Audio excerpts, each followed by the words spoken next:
Paz, Senhor, irmãos. Vamos fazer uma oração, então, antes de compartilhar um pouquinho da palavra, do meu testemunho com vocês. Senhor, usa a minha vida, usa essa palavra nessa noite para fortalecer e para abençoar também a tua igreja, o corpo de Cristo, Pai. Muito obrigada porque até aqui o Senhor tem nos sustentado e eu sei que muito mais o Senhor tem para fazer em nós e através de nós, Pai. Em nome de Jesus, amém. Pode tomar assento. Para quem não me conhece, meu nome é Manuela, sou a Manu do TJ. Eu e meu marido, nós nos conhecemos na igreja DI, nós casamos na igreja DI e até hoje nós frequentamos a igreja ali em Tubarão. Nós vamos fazer 15 anos de casados, né? Tivemos a graça de Deus de ter filhos e nós somos os pais do Miguel, do Benjamin e da Melina. Nós temos trigêmeos, eles têm 9 anos. Nessa história a gente teve algumas surpresas. Geralmente, quando a gente busca Deus, né, quando a gente se converte, quando a gente procura caminhar conforme a palavra, nós temos uma expectativa, né, de Deus nos abençoar, de as coisas darem certo, de a gente ter uma vida de saúde, um casamento abençoado. A gente cria expectativa de ter filhos e quando a gente tem filhos, a gente cria expectativas para eles também, né? A gente se ilude de várias formas. E geralmente quando a gente vai ter filhos, nós esperamos, né, que eles venham com saúde, que eles frequentem a escola, que eles se formem um dia, que eles casem. Temos a expectativa de ter netos, certo? Assim como a maioria das pessoas que tem esse sonho, esse caminho meio que traçado no coração, eu e meu marido, nós também tínhamos. E oramos muito por eles. E quando nós decidimos ser pais, né, nós conseguimos planejar isso. A gente teve uma primeira gestação que acabou não caminhando. Nós engravidamos do nosso primeiro filho, né, nosso primeiro bebê. E pela vontade de Deus, essa gravidez acabou não se desenvolvendo e nós perdemos esse primeiro bebê. Eu lembro que para mim doeu muito na época, mas ao mesmo tempo também foi um aprendizado. Eu lembro que uns anos antes, a filha do irmão Lia e da irmã Lucy tinha também passado por uma perda. E eu lembro que ela estava sofrendo muito. E eu lembro que eu não conseguia entender. Porque, nossa, mas estava tão no começo da gestação, não sabia nem se era menino, se era menina, né? E eu, assim, parecia que não fazia sentido, né? Tá com aquele nível de tristeza, de alma tão deprimida. E aí, quando eu passei por isso, eu entendi. Falei, Deus, agora eu estou entendendo, dói muito. Eu acho que a gente, claro, tem questões biológicas, a gente é mulher, tem hormônio, tem muita alteração acontecendo, né, dentro da gente quando a gente está gerando um filho, mas ao mesmo tempo tem muitas emoções também, tem muita expectativa, tem... E doeu muito, e eu fiquei muito triste na época, e foi um aborto retido, eu não tive nenhum sinal, então eu tive que passar por um procedimento cirúrgico. E aí voltamos para casa, né? Esperamos o tempo que o médico pediu para esperar e voltamos a sonhar em vamos ter um filho. E eu lembro que eu não estava conseguindo engravidar e o meu médico deu um diagnóstico na época que era a ovulação. E aí ele me falou, olha, Manu, existem 2 tratamentos para esse problema de saúde que tu tem.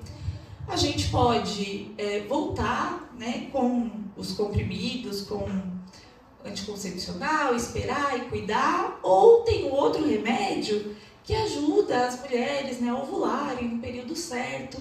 E aí ele me deu um alerta, ele falou, olha, só que se tu fizer esse tratamento, se tu tomar esse remédio, tem chance de tu ter mais problemas de saúde, tem chance de ter cistos e alguns outros problemas, e tem 4% de chance de tu ter gêmeos. E aí a gente já pensa em gêmeos, né? Que coisa fofinha, né? Ai Deus, que lindo seria, né? E aí eu lembro que eu falei com meu marido, ele falou, acho que não devia tomar esse negócio. Eu falei, olha, a gente acredita que a nossa vida está nas mãos de Deus. E aí ele concordou comigo. Eu falei, então, se for da vontade de Deus, a gente não vai engravidar. Se for da vontade de Deus, a gente vai engravidar. Se for da vontade de Deus, vai vir 2 ou não, né? E assim a gente concordou. e decidiu então fazer esse tratamento, e era somente, na verdade, tomar um remédio. Não fiz, né, nenhum procedimento, não fiz fertilização, não precisou fazer nada disso. E eu tomei uma cartelinha do comprimido. E eu lembro que quando eu fui comprar o comprimido, na época eu não precisava nem de receita, era uma coisa assim que parecia ser tão simples. Então, tudo certo, né? Comecei o tratamento e muito angustiada. Falei, Deus, será? Será que eu vou ser mãe? Será que eu não vou ser mãe? E eu lembro que na época a gente estava tendo uma campanha lá na igreja. E aí fui para essa campanha. O nome da campanha era plantar, acho que era plantar, semear e colher, algo assim. E eu estava começando a tomar aquele remédio. Eu lembro que eu sentei no banco quietinha, assim, chorando. Uma época muito chorona naquela época foi. Muito choro, muitas lágrimas. E eu lembro que o pastor Carlos foi fazer uma oração no final e ele falou, olha, Deus quer plantar um jardim dentro de você. E ali eu falei, essa palavra é para mim. Deus quer plantar um jardim dentro de mim, esse jardim é minha gravidez e eu vou ter um filho. E esse filho vai ser para a honra e glória do Senhor. Voltei para casa tendo certeza. Falei, é esse mês que nós vamos começar a gerar esse filho que Deus vai mandar. E aí eu lembro que assim que a gente foi fazer o primeiro exame, a gente já viu que eram 3. Já tomou um susto assim de primeira, né? E eu falei, meu Deus do céu, e agora? Acho que poucas pessoas aqui têm a minha idade, né? Alguns têm um pouco mais. A minha geração, ela veio com alguns problemas. A maioria de nós não foi ensinado, educado, não teve uma rotina para cuidar da casa, para aprender a cozinhar bem, né? A gente acabou sendo muito incentivado, olha, tem que estudar, faz a faculdade, tem que trabalhar, né? E eu nunca tinha trocado, irmãos, nem uma fralda na minha vida. E eu falei, Deus, eu vou ter que trocar 3 agora ao mesmo tempo. Eu era aquela pessoa assim, sabe aquela pessoa que tem nojo de tudo? Né? Hoje em dia a gente limpa xixi, cocô da parede, assim, tá tudo certo. Mas na época, eu lembro que se tinha alguém trocando uma criança com uma fralda que era cocô perto de mim, e eu sentia aquele cheiro, me dava ânsia de vômito. Falei, Deus, o que vai ser de mim? Falei, eu já ia passar o trabalho, 3. Mas lembrei lá daquela oração do pastor Carlos. Eu falei, Deus falou que ele queria plantar um jardim, então vamos esperar esse jardim florescer. Muito felizes, a minha mãe não tinha netos, a minha sogra não tinha netos. Pensa o que foi aquela casa, vindo 3 bebês. Eu morria de medo, porque uma gestação de 3 é uma gestação de risco. Sempre que tem múltiplos, na verdade, gêmeos, trigêmeos, é sempre uma gestação de risco, porque o nosso corpo é formado para gerar um bebê. Mas Deus, né, na sua sabedoria, Ele faz o que Ele quer, como Ele quer, e a minha gestação foi uma bênção. Eles nasceram de 8 meses, não foram para a UTI, foram direto para o quarto. Foi um milagre mesmo, assim. 10 dias nós já estávamos em casa, todos bem. Era um bebê no colo de uma avó, outro bebê no colo de outra avó. Faltava neném para mim e para o meu marido, porque todo mundo queria pegar e cheirar aquelas crianças. E assim a gente foi vivendo essa história nova, essa fase nova, né, que Deus tinha preparado para nós. Mas, para nossa surpresa, quando eles tinham mais ou menos 1 ano e meio, a gente percebia que algo estava errado. E aí, nós tivemos a indicação de procurar por alguns médicos. Na época, nós passamos por 3 médicos. E nós estávamos numa fase muito difícil. Por conta dos 3, eu tinha parado de trabalhar para cuidar deles. Nós nunca tivemos empregada, babá. A minha sogra me ajudava. Nós tínhamos uma menina da igreja na época que eles nasceram, na verdade, que ia me ajudar meio período. E financeiramente a situação fica mais difícil quando a gente tem filho, né? Filho é caro. Por mais que a gente não tenha luxo, é roupinha que não serve mais. Como eram 3, eu não conseguia amamentar, então era lata de leite, fralda, ou coisinha cara que é fralda, né, gente? Ou coisa cara, assim. E a gente estava numa época muito apertada, mas se a gente fosse esperar a consulta pelo SUS, iria demorar muito. E financeiramente eram 3 consultas, porque, né, vocês sabiam que até na gravidez é cobrado o ultrassom por bebê? A gente vai fazer o ultrassom na gravidez, se tu tem mais de um bebê na barriga, pois eles cobram 3 vezes. Então, assim, tudo era triplicado. Falei, meu Deus. Mas a gente tinha muita preocupação com a saúde deles e Deus abençoou. Um parente ajudou aqui, outro parente ajudou ali. Até uns 2 anos atrás a gente teve um casal da igreja que nos abençoou muito, foi muito usado por Deus. De vez em quando aparecia um dinheiro assim, do nada, né? Na conta, eu falei, Deus, obrigada, Senhor. Nunca passamos necessidade. E na época, só que a gente foi no médico e falou, olha, eles têm características de autismo. E a gente levou um choque. Fomos num segundo médico, porque parecia que era mentira. Falei, não, mas é porque eles nasceram de 8 meses. Imagina, quando eles nasceram, os meninos tinham 2 quilos e a Melina tinha 1,750. Era assim um tisquinho. Falei, não, mas acho que tá errado, doutor. Fomos no outro médico. E aí fomos no terceiro médico. E os 3 falaram a mesma coisa. Olha, os 3, eles avaliaram um por um. Os 3 têm atrasos, os 3 têm sinais de que eles são autistas.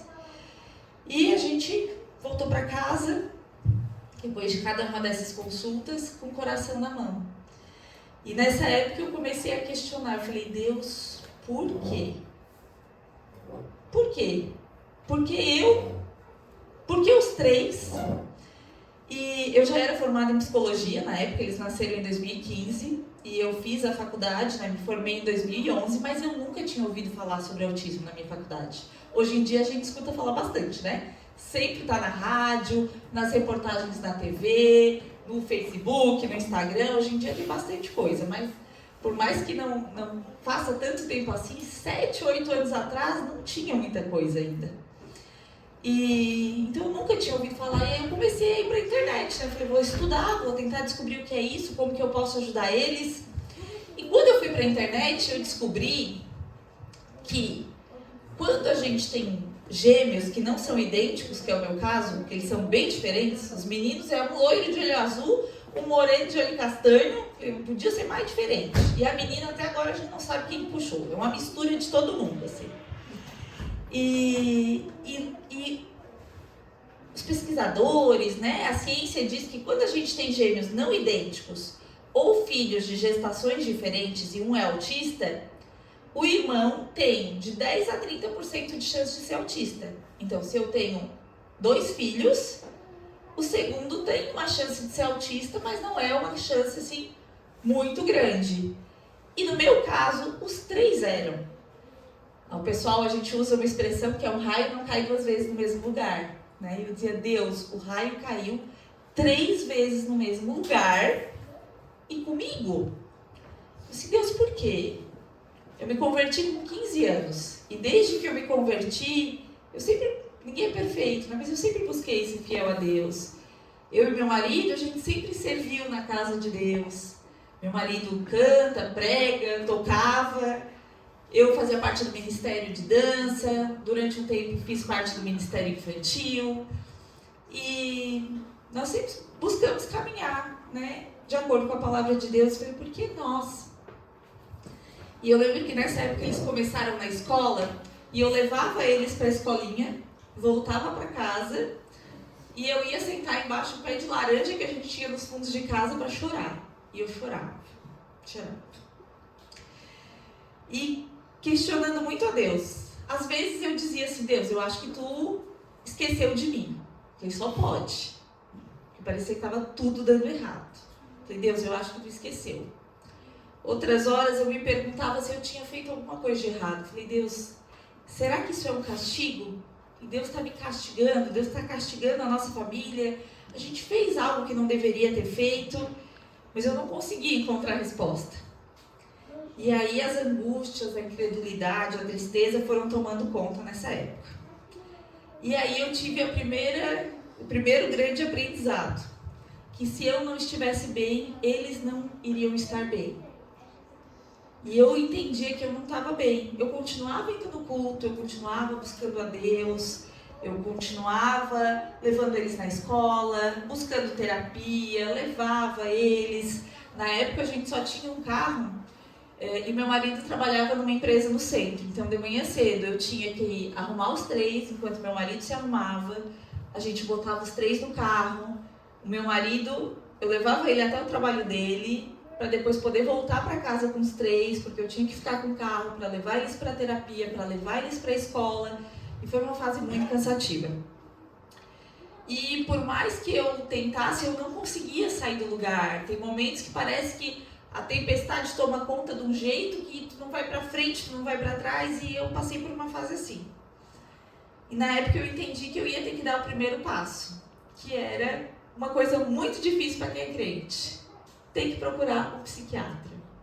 Quando a gente fala a palavra psiquiatra, é algo assim que parece que, olha, você pode expulsar um demônio, mas o psiquiatra tem quase o mesmo peso, assim, não, esse negócio não é de Deus. O psiquiatra é para maluco, é para louco. E foi muito difícil, porque eu pensava assim, Deus, eu sou psicóloga, então eu estudei sobre as emoções, sobre a mente humana. Eu sou crente, eu creio que a vontade de Deus é soberana, eu creio que todas as coisas cooperam para o bem daqueles que amam a Deus e são chamados segundo o seu propósito. Como que eu vou ter que procurar um médico e vou ter que tomar um remédio para poder ficar bem?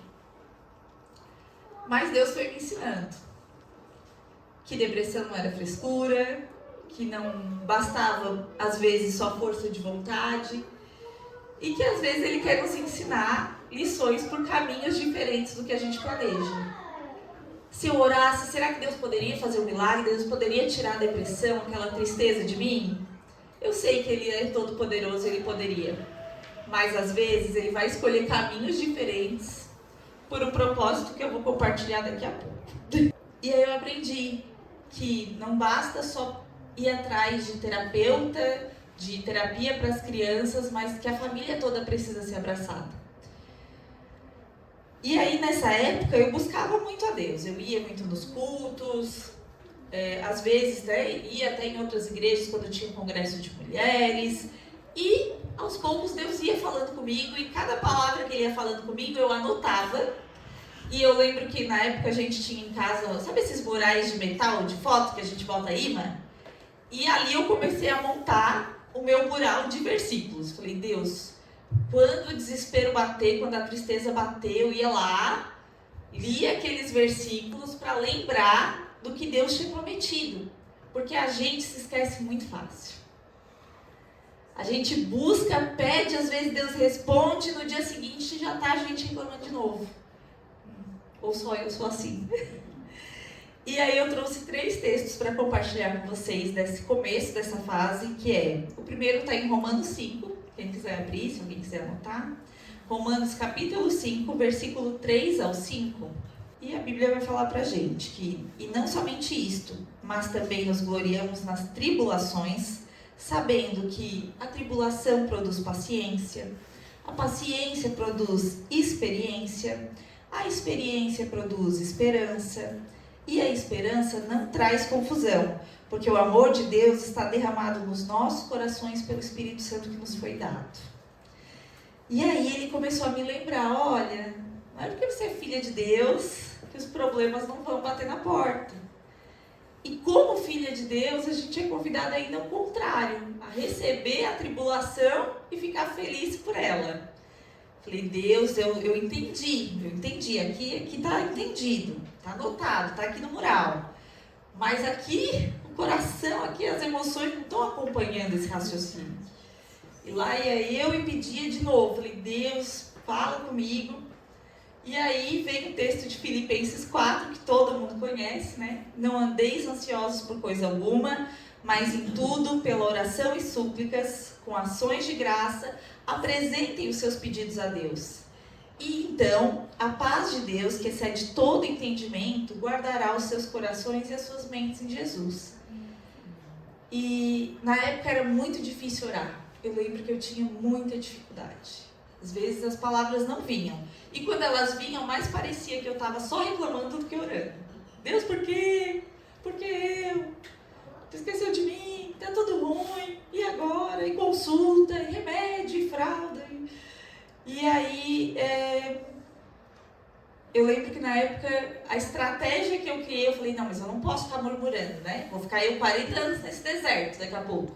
É para ser 40 dias, né? Falei, Deus, o que eu faço? Falei, vamos botar louvor, vamos ler salmos. E essa foi a estratégia que Deus me deu para o momento que eu não conseguia orar.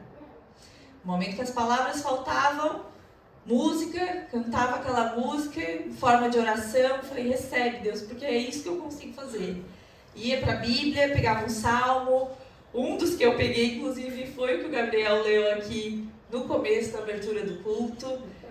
E assim a gente vai enfrentando e vencendo cada dia o seu próprio mal, porque é isso que a palavra diz pra gente fazer.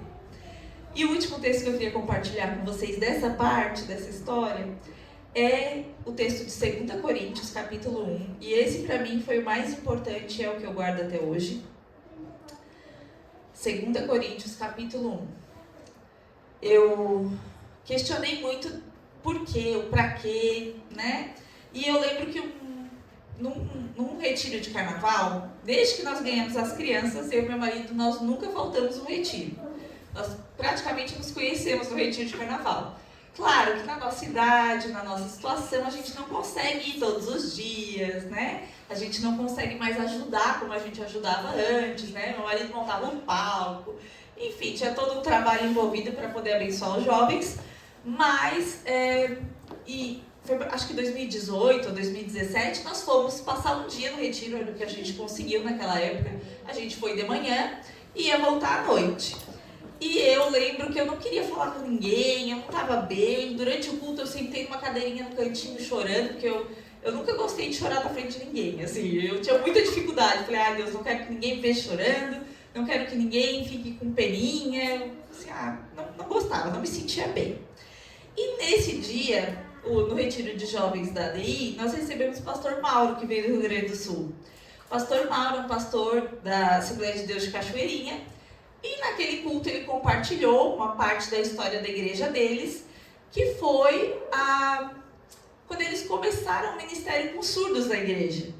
Um casal de membros da igreja engravidou, teve um filho, no exame apareceu, né, que essa criança tinha deficiência auditiva, ele não ouvia.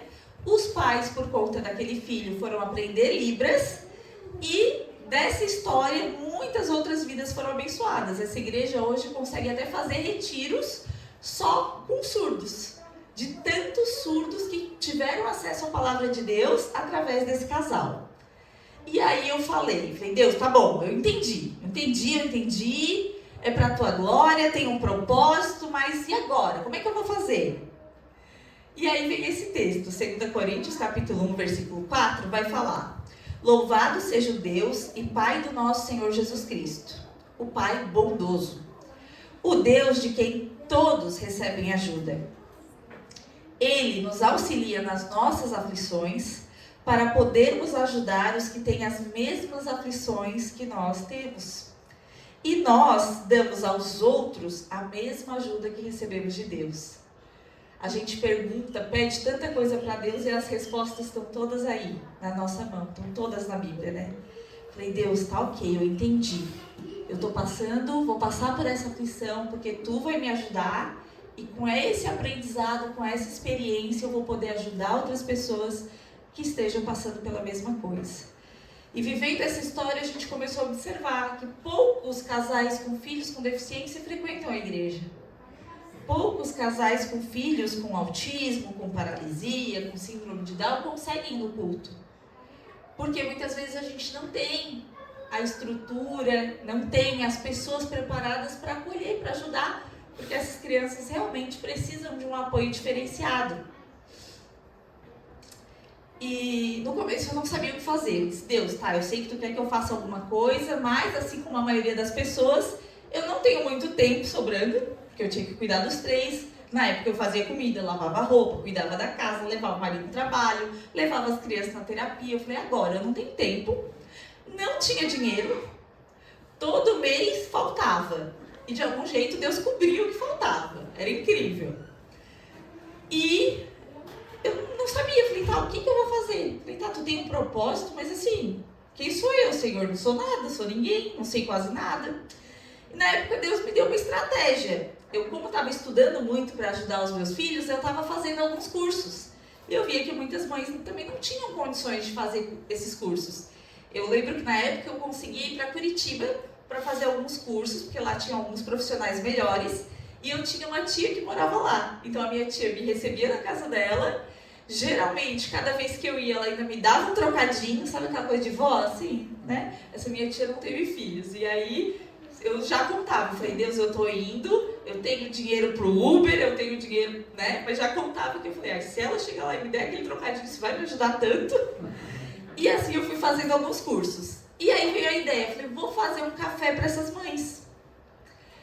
Peguei o meu Facebook, meu Instagram, que era o que eu tinha na época.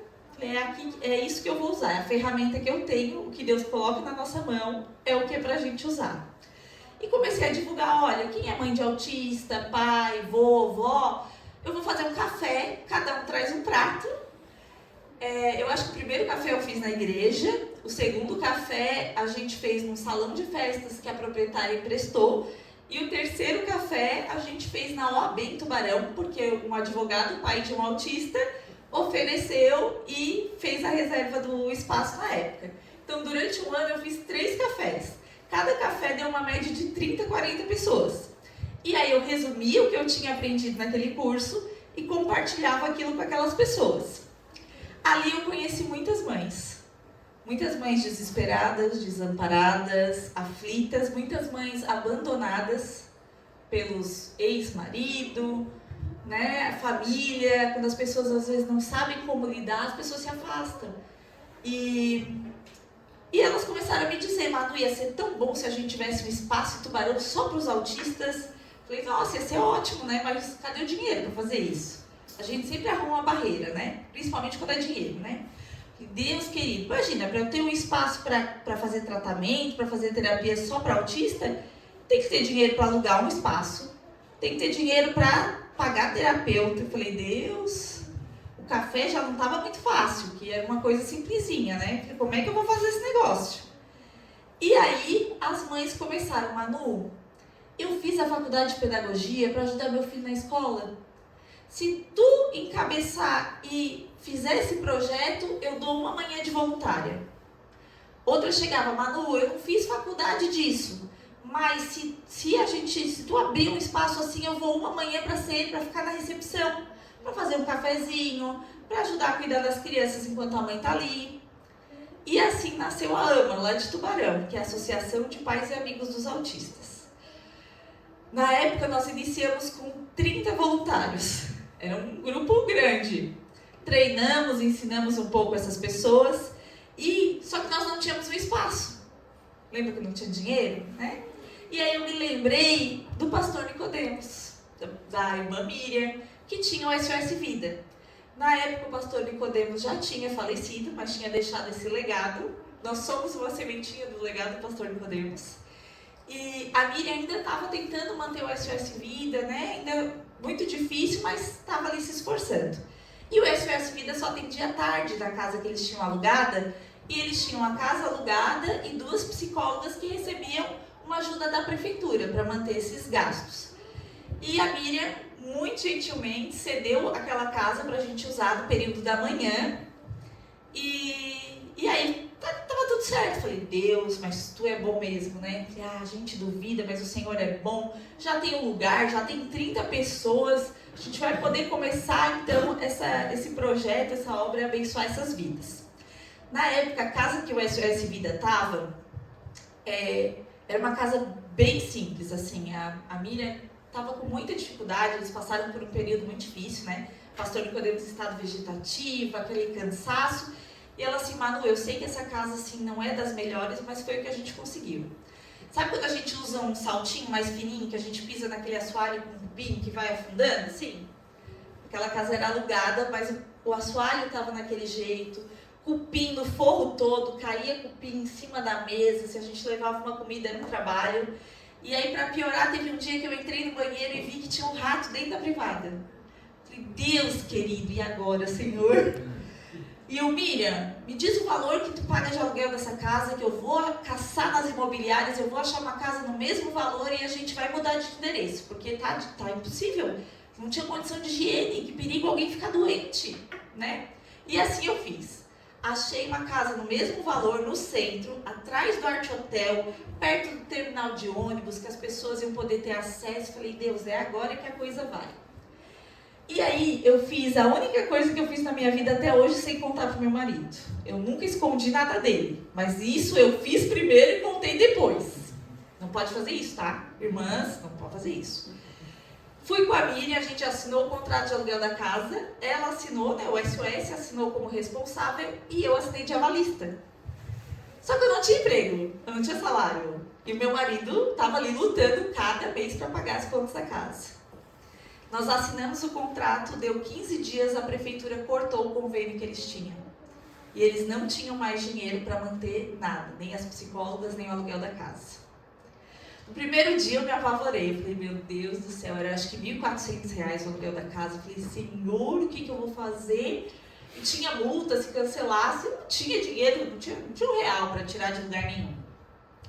E aí Deus me mostrou, olha, as coisas aconteceram assim porque tu não teria coragem de fazer se não fosse dessa forma. 15 dias, eu falei, Deus, se fosse um dia antes de eu ter assinado, eu não tinha assinado. Se eu soubesse que não ia ter de onde tirar, eu não ia correr esse risco.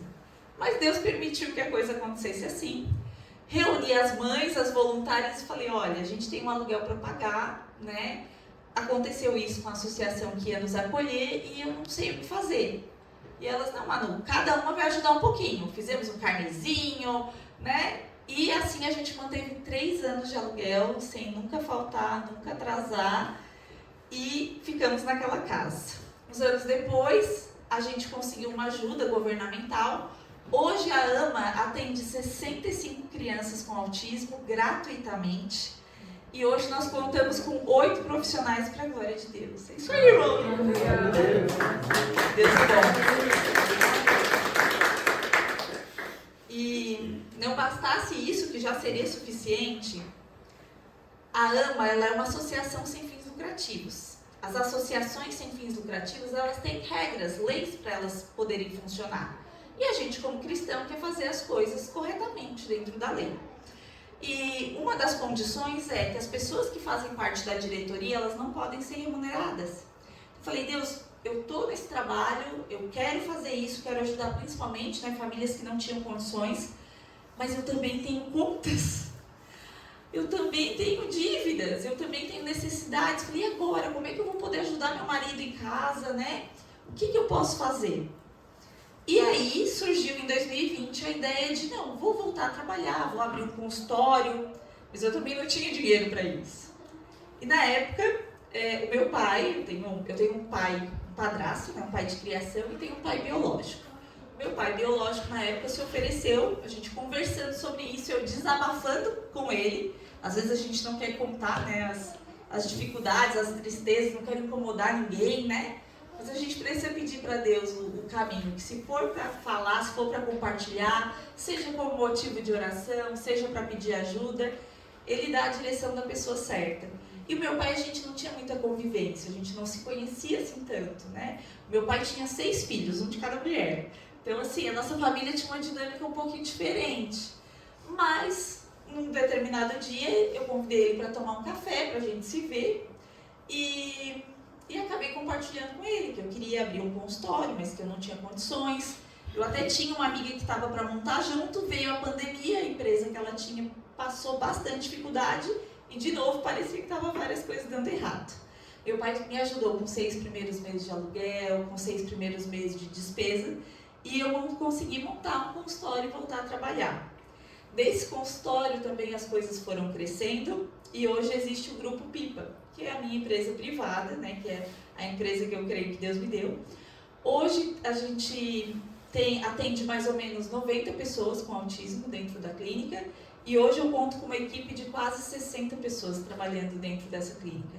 Hoje eu tenho a oportunidade de ajudar pessoas através de um atendimento de qualidade e empregar pessoas para que elas ajudem nas despesas das suas próprias casas, realizem os seus sonhos, os seus projetos. E dentro desse grupo eu posso tentar, né, mostrar, falar um pouco do que Deus fez, porque realmente cada dia ainda é uma vitória. Eu lembro que por algum tempo eu até orei, Deus, que eles venham a falar, que o Senhor cure, né? Achava que era doença, hoje eu sei que o autismo não é uma doença, mas é uma condição diferente. O cérebro, ele funciona de um jeito diferente. E eu achava que o milagre ia acontecer se eu visse eles falando. E depois de alguns anos de viver parte dessa história, Deus começou a me mostrar que os milagres vinham para a gente, vinham para a nossa família de um jeito diferente. O milagre também acontece quando a criança não fala. O milagre também acontece quando a cura não vem. O milagre também acontece. E para mim aconteceu na forma de estudo, de ensino, de um negócio, de um projeto social. Hoje os meus filhos usam um tablet e a gente tem um aplicativo que a gente consegue apertar os botões com as palavras e eles conseguem se comunicar através disso. E não só eles, como várias outras crianças hoje estão usando isso, porque eu tive a necessidade, Deus me deu recursos, eu consegui ir atrás, e quando eu consegui ter acesso a algo que poderia ajudar um pouco a nossa necessidade, eu compartilhei isso, eu não guardei isso só para mim. E hoje em Tubarão, aqui na região, a gente tem acho que uma média de 30, 40 crianças que usam hoje sistemas de comunicação e que podem dizer se elas estão com sede, se elas estão com fome. O pastor Mauro, que trabalha com surdos, teve um milagre através de Libras. Hoje a gente que trabalha com as crianças que são autistas está vendo milagres através do que a gente chama de sistemas de comunicação aumentativa alternativa. Deus faz milagres diferentes. E se a gente fica ali esperando aquele que a gente pediu em oração, porque eu quero que ele fale. Se eu ficasse ali empacada, eu não ia ter oportunidade de ver tantas outras maravilhas que Deus tinha para fazer por esses outros caminhos. Os caminhos sempre são possíveis. A esperança de dias e condições melhores, ela precisa ser regada. E eu entendi que Deus queria que eu plantasse a esperança. Nós que somos cristãos, nós aprendemos na Bíblia que a gente caminha pela fé. Que a gente caminha não pelas coisas que a gente vê, não pelas circunstâncias, mas a gente caminha confiando que Deus conduz a nossa história, né? Que Deus faz essa história acontecer. E aí, para encerrar, eu queria compartilhar com os irmãos o texto de Mateus 7. Vocês podem abrir aí nas suas Bíblias, Mateus 7. E enquanto vocês vão abrindo, eu não tinha, né, nesse começo dessa história, eu não tinha como trabalhar, eu não conseguia imaginar como, com quem que eu ia deixar eles, como que eu ia fazer. Eu lembro que no começo da pandemia foi muito difícil. Ficar trancada dentro de casa foi difícil para todo mundo, naquela quarentena, né? Pensa eu com 3 foguetinhos dentro de casa, assim. A minha sogra estava com muito medo, então era uma pessoa que me ajudava, já não estava mais indo na nossa casa, porque tinha essa preocupação, esse medo, né, de partir, de acontecer algo.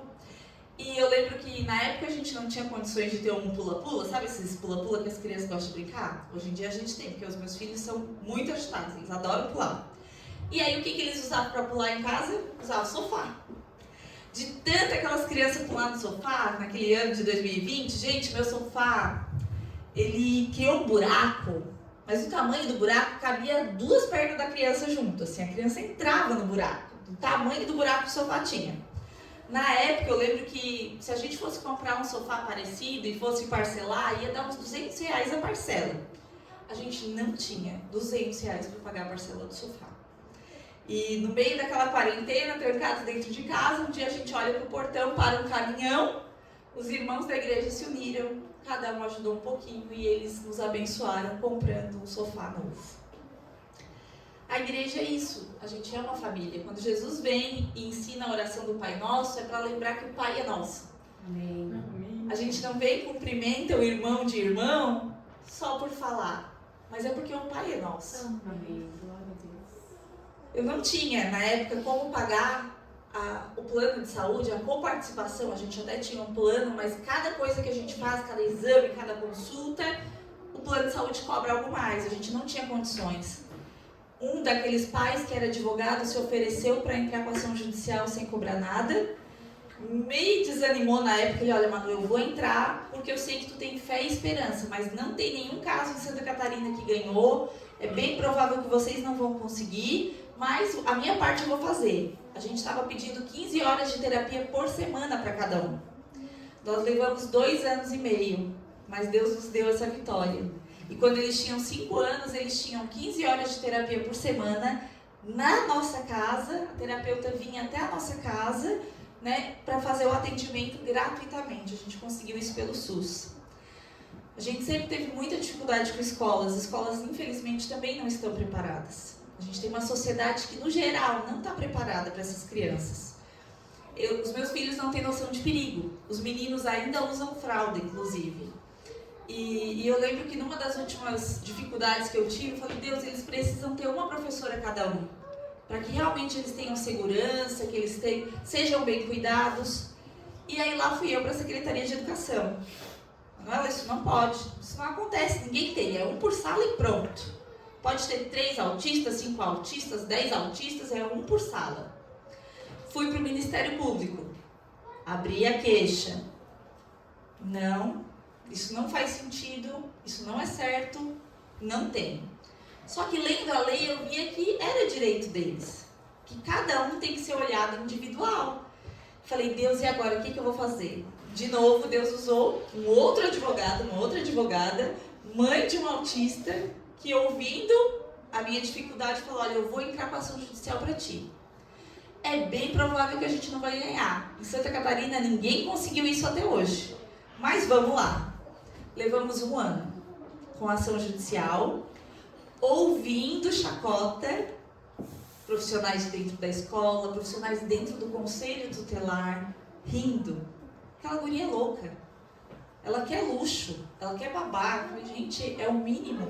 Eles precisam ser alimentados, eles precisam ser trocados, né? Levamos 1 ano e ganhamos essa ação judicial também. Então, o outro milagre, o último milagre que eu queria compartilhar antes de ler isso é que, às vezes, o milagre vai vir de um dia para o outro sem explicação. Às vezes, Deus vai usar um irmão, ou muitos irmãos juntos, para trazer esse milagre. Às vezes, Deus vai usar a justiça. Às vezes, Deus vai usar profissionais, funcionários públicos. Mas uma coisa que eu sei, que eu posso testemunhar é que até aqui o Senhor tem nos ajudado. É que o Senhor não desampara, o Senhor não se esquece de nós e não nos deixa perdidos nas nossas necessidades. Mateus 7 fala que peçam e será dado, busquem e vocês encontrarão, batam e a porta será aberta. Mateus 7, versículo 7, desculpa. Batam e a porta será aberta a vocês. Pois todo aquele que pede, recebe. O que busca, encontra. O que bate, a porta é aberta. Qual homem no meio de vocês que, se tiver um filho que pedir pão, vai dar uma pedra? Ou se o filho pedir peixe, vai dar uma cobra? Portanto, se vocês, apesar de serem maus, sabem dar boas coisas aos seus filhos, quanto mais o nosso Pai, que está nos céus, dará coisas boas aos que lhe pedirem. Assim, em tudo façam às pessoas o que vocês querem que façam a vocês, pois essa é a lei dos profetas. Glória a Deus. É isso, irmãos. Passo a palavra para a Gi.